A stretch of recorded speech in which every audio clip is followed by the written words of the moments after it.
எனக்கு ஒருத்தனை அழிக்கணும். அவன் சுடலமாடனை கும்பிடுறவன். என்னால முடியாதது எதுவும் இல்ல. அவனை போய் அழிச்சிட்டு வா. அவன் இருந்த இடம் தெரியக்கூடாது. இது என்னோட ஆணை. செல். அப்பா மாயாண்டி, எனக்கு இருக்கிற ஒரே சொத்து நீதான். என்னைக்குமே நீ மட்டும் எனக்கு போதும் என் அப்பனே. அப்பா மாயாண்டி.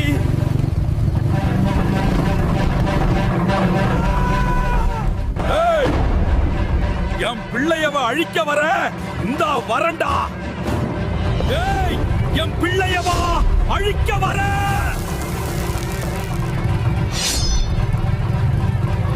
உன்னைய ஏவி விட்டவனை அடுத்து கருவறுக்க போறண்டா.